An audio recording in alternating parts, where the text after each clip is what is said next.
வாங்கணும், பலி கொடுக்கணும்னு துடியா துடிச்சுக்கிட்டு இருந்த நீ இப்போ பொறுமைய பத்தி பேசிக்கிட்டு இருக்க. ஏன் பேசக்கூடாது அமிர்தா? நான் பொறுமையா இருன்னு மட்டும்தான் சொல்றேன் அமிர்தா. பழி வாங்கறத விட சொல்லலையே. மாற்றங்கிறது உலகத்தோட நியதி. மாறாம அப்படியே இருந்தா இந்த உலகத்துல வாழ முடியாதுல்ல. இந்த உருட்டல் மட்டல்கெல்லாம் நான் பயந்துருவேன் நினைச்சியா அமிர்தா? நீ பயப்படுறியோ இல்லையோ அது உன்னுடைய பிரச்சனை. நான் சொல்ல வேண்டியத சொல்லிட்டேன். புரிஞ்சுக்கிறதும் புரிஞ்சுக்காததும் உன்னுடைய இஷ்டம்.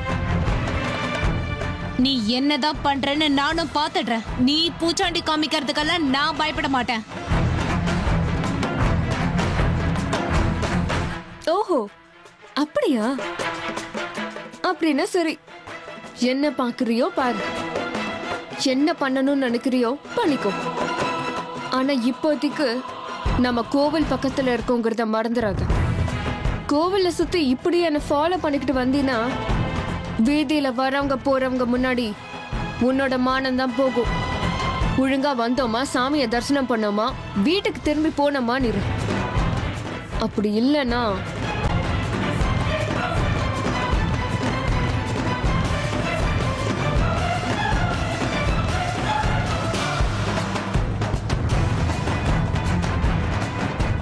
என்ன பயமுறுத்துறியா?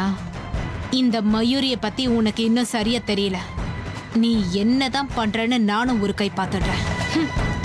உன் பகடிய நீ எப்படி உருட்டியோ உருட்ட, காயை எப்படி நகர்த்தணும்னு எனக்கு தெரியும்.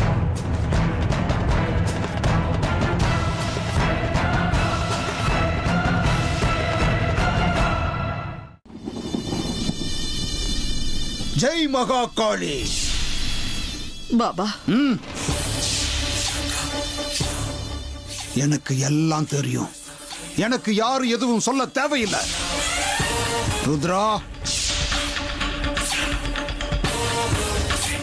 அறிவு கெட்டவனே, உன்னோட அகங்காரம், ஆணவம், முட்டாள்தனத்தால உன் உயிரையே இழந்துட்டியடா.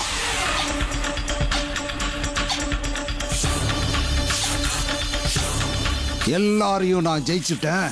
நான் தான் எல்லாரையும் விட பெரியவங்கிற உன் ஆணவம் தான் உன்னோட இந்த கொடூரமான சாவுக்கு காரணம் ருத்ரா.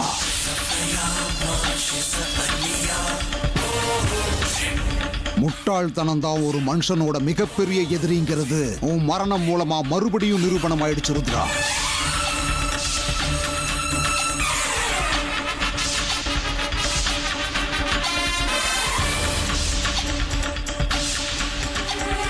நீ கவலைப்படாத ருத்ரா. உன்னோட மரணம் எல்லாத்துக்கும் முடிவு கிடையாது. இன்னும் போராட்டம் நடந்துகிட்டேதான் இருக்கும்.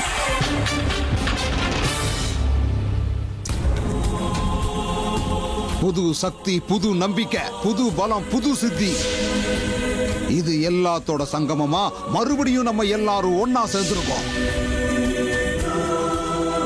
நீ ஆரம்பிச்சு வச்ச இந்த போராட்டத்தை நாங்க எல்லாருமா சேர்ந்து முடிச்சு வைக்கிறோம்.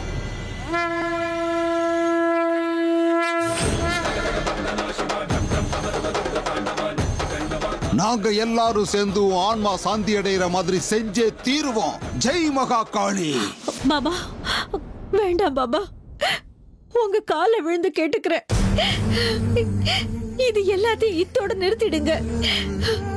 இந்த வெறுப்பு, பழி வாங்குறது, சாவு, வேதனை, இதையெல்லாம் பார்த்து பார்த்து எனக்கு வெறுத்து போச்சு பாபா.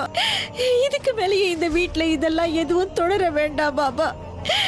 இந்த போராட்டத்துக்கு நீங்க மறுபடியும் ஊக்கம் கொடுக்காதீங்க.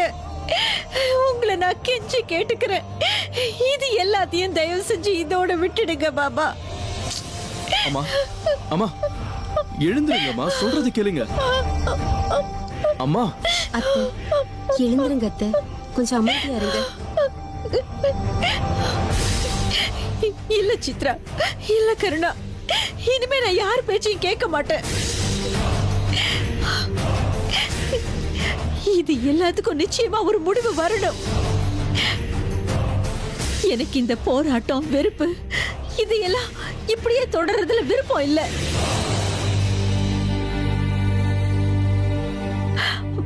பாபா, உங்களை நான் கெஞ்சி கேட்டுக்கிறேன், இது எல்லாத்தையும் இப்படியே இத்தோட விட்டுருங்க. விஷ்ணு, உன் மனைவிக்கு சொல்லு, உன் மனைவிக்கு நீதான் புரிய வைக்கணும். இப்ப வந்திருக்கிற பைரவாவும் விஷ்ணுவும் சாதாரணமானவங்க இல்லைன்னு சொல்லு. இப்ப வந்திருக்கிற பைரவாவும் விஷ்ணுவும் புது சக்திகளோட 2 மடங்கு கோபத்தோட பழி தீர்க்க வந்திருக்கோம்னு அவளுக்கு புரியவை.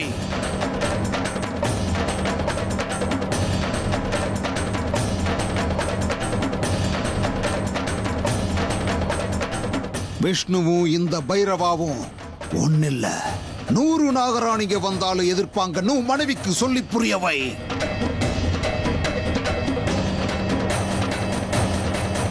இப்ப வந்திருக்கிற பைரவா விஷ்ணுங்கிற இந்த 2 சக்திகளும் மொத்த நாககுலத்தையே எதிர்க்கிறதுக்காக மொத்த நாககுலத்தையே நாசம் பண்ண வந்திருக்கோம்னு உன் மனைவி கிட்ட எடுத்து சொல்லு.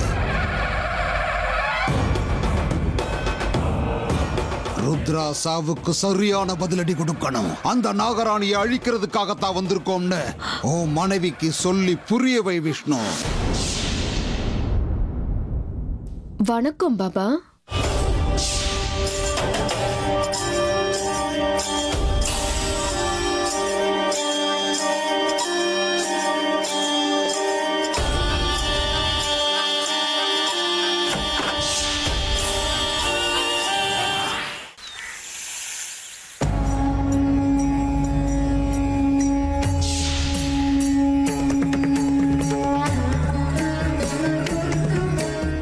குருவே,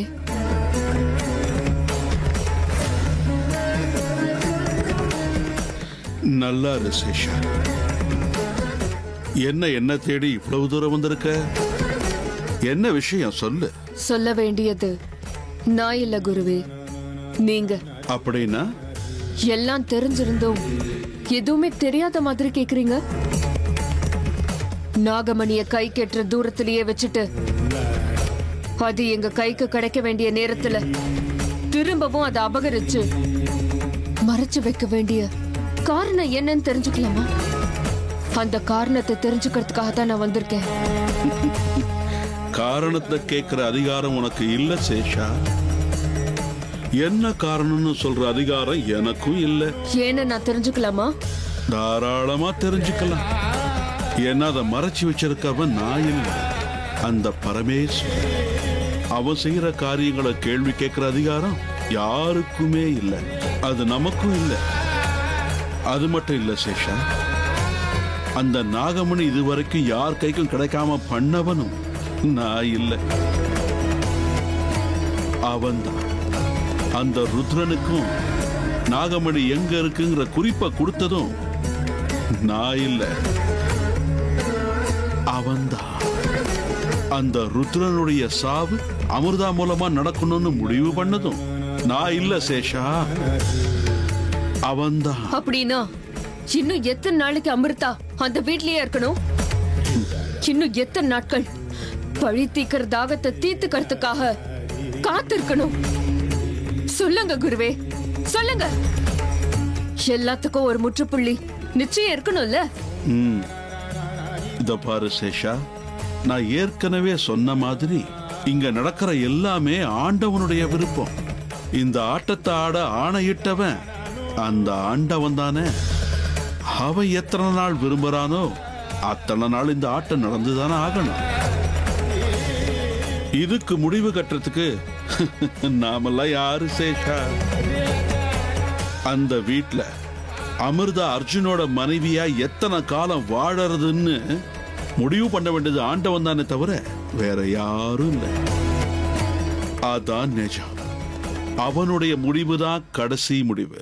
இல்ல, அதுக்கு வாய்ப்பே இல்ல. அமிர்தா ரொம்ப நாளைக்கு அந்த வீட்ல இருக்க கூடாது. அவ அங்க இருக்கிறதுல எனக்கு விருப்பம் இல்ல. என்ன சொன்ன? இன்னொரு தடவை சொல்லு. அமிர்தா அந்த வீட்ல இன்னும் அதிக காலம் இருக்கிறது எனக்கு பிடிக்கல. என்ன காரணம்னு நான் தெரிஞ்சுக்கலாமா சேஷா?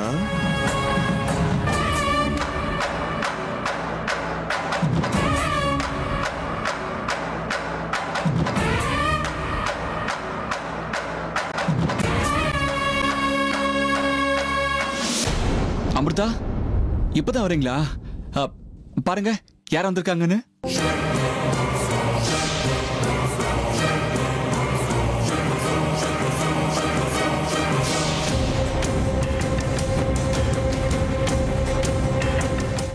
வந்துட்டியா?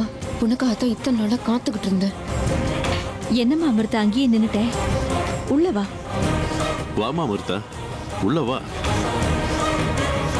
புருஷன் பொண்டாட்டி 2 பேரும் பாபா கிட்ட ஆசீர்வாதம் வாங்கிக்கங்க.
அமிர்தா, எப்படிமா இருக்க?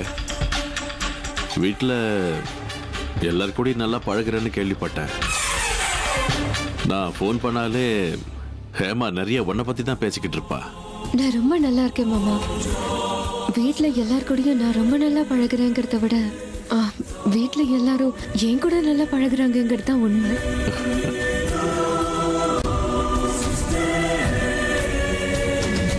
இந்த வீட்டுக்கு வந்த புதுசுல நான் வெளியில இருந்து புதுசா வந்த பொண்ணுன்னு எனக்கு கொஞ்சம் கூட எந்த நினைப்பும் வராத அளவுக்கு எல்லாரும் ரொம்ப நல்லா பாத்துக்கிட்டாங்க.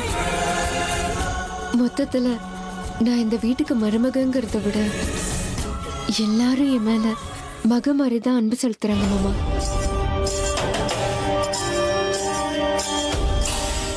ஆனா நீங்க இங்க இல்லைங்கிறது தான் எனக்கு பெரிய குறையா இருந்துச்சு. இப்ப நீங்க வந்துட்டீங்கல்ல, இப்பதான் எனக்கு வீடு நிறைஞ்ச மாதிரி இருக்கு. ஆனா நம்மளோட கெட்ட நேரத்தால ருத்ரா மாமாவை நம்ம இழந்துட்டு நிக்கிறோம்.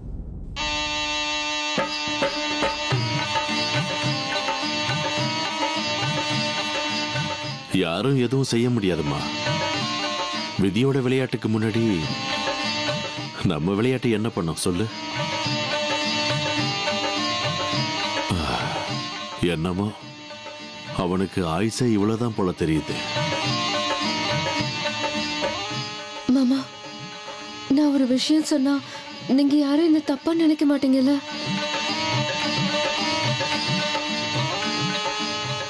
இல்ல வீட்டுக்கு வந்த உடனே என்னடா இந்த பொண்ணு இப்படி எல்லாம் பேசுறான்னு யாரும் நினைக்க கூடாது. இருந்தாலும் மாமா மேல இருக்கிற அக்கறையால ஒரு வார்த்தை சொல்லணும்னு எனக்கு தோணுது. நான் சொல்லலாமா?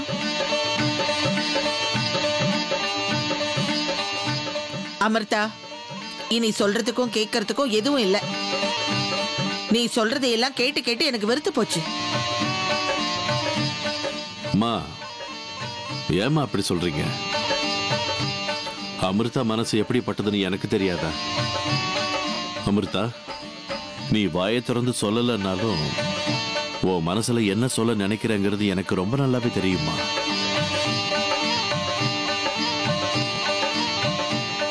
அந்த நாகராணியோட அடுத்த வேட்டை நாங்கிறது தானே உன்னோட பயம்?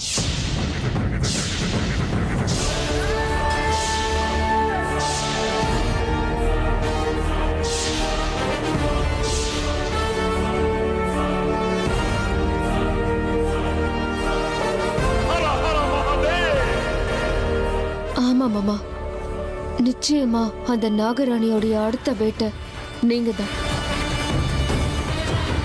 நீங்க எல்லாமே வேற யாரா இருக்க முடியும் சொல்லுங்க?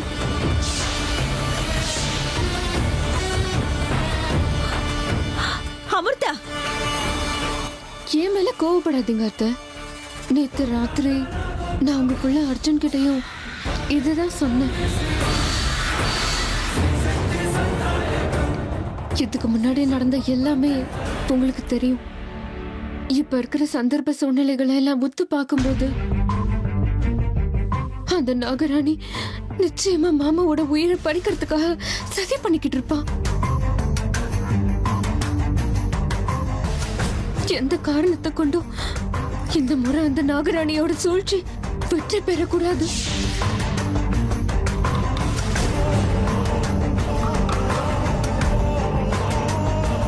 மாமா, இந்த வீட்டுக்கு நீங்களும் சரி, ருத்ரா மாமாவும் சரி, 2 பேருமே 2 ஆதார தூண் மாதிரி இருந்தீங்க.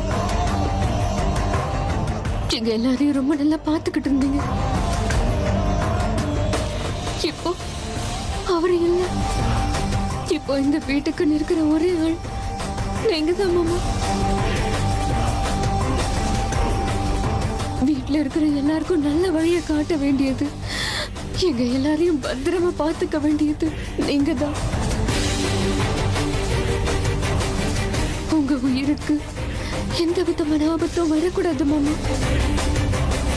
அமிர்தா, கொஞ்சம் தைரியமா இருங்க அமிர்தா. அப்பாவுக்கு எதுவுமே ஆகாது. நாங்க எல்லாரும் பக்கத்துல இருக்கும் போது அப்பாக்கு ஏதாவது ஆக விட்டுருவோமா சொல்லுங்க? இல்ல அர்ஜுன், இப்ப இருக்கிற நிலைமை நம்ம நினைக்கிறத விட ரொம்ப மோசமா இருக்கு.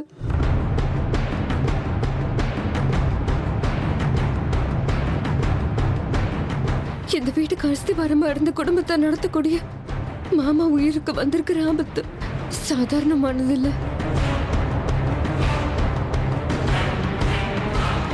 அது மனுஷங்களோட சக்தியை மீறின ஒரு ஆபத்து. பாபா, இனிமே நீங்க தான் எங்களுக்கு திக்கு. மாமாவோட உயிரை உங்களை தவிர நிச்சயமா வேற யாராலையும் காப்பாற்ற முடியாது. என் மாமாவை காப்பாத்திடுவீங்கல்ல? கண்டிப்பா அமிர்தா. விஷ்ணுவையும் இந்த குடும்பத்தையும் என்ன தவிர வேற யாரால காப்பாற்ற முடியும்?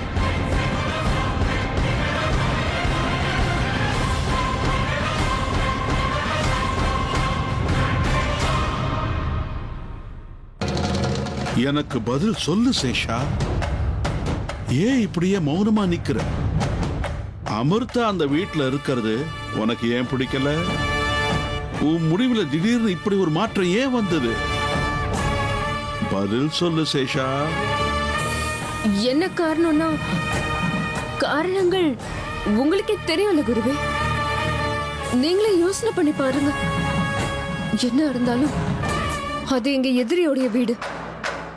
ருத்ரனை எப்படியோ பலி கொடுத்தாச்சு. ஆனா அந்த வீட்டுக்கு எங்களோட இன்னொரு எதிரி விஷ்ணு இப்பதான் திரும்ப வந்திருக்கான். அந்த பைரவன் கூட இன்னும் நிறைய சக்திகளை சம்பாதிச்சு போராட்ட களத்துல இறங்கி இருக்கான். எதிரிகளோட எண்ணிக்கை அதிகமாக ஆக அந்த வீட்டுல அமிர்தாவோட உயிருக்கு ஆபத்து அதிகமாயிட்டு இருக்கு. இதெல்லாம் உங்களுக்கு தெரிஞ்ச விஷயம் தானே குருவே? சேஷா, அப்படின்னா இதுக்கு உங்ககிட்ட என்ன தீர்வு இருக்கு? அமிர்தா அந்த வீட்ல இருந்து இப்பவே வெளியே வரணும். எப்படியும் இப்ப அவ தனி ஆள் இல்ல. அவளுக்கு துணையா நான் இருக்கேன். அவ அந்த வீட்டுக்குள்ள ஆபத்து சூழ்ந்த சூழ்நிலையில இருக்கிறத விட அந்த வீட்டை விட்டு வெளியே வந்து ஏன் கூட இருக்கட்டும். நாங்க 2 பேரும் வெளியில இருந்தே எதிரிய சம்ஹாரம் பண்ணிடுவோம்.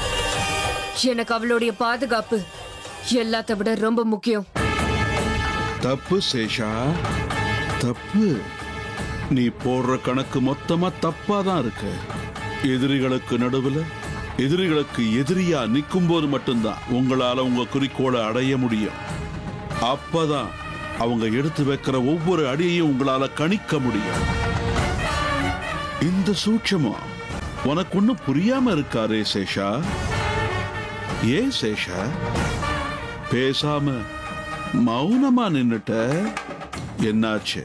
என்னுடைய வார்த்தைகள் உன்னோட மனசுல உன்னோட புத்தியில ஏறின மாதிரியே தெரியலையே.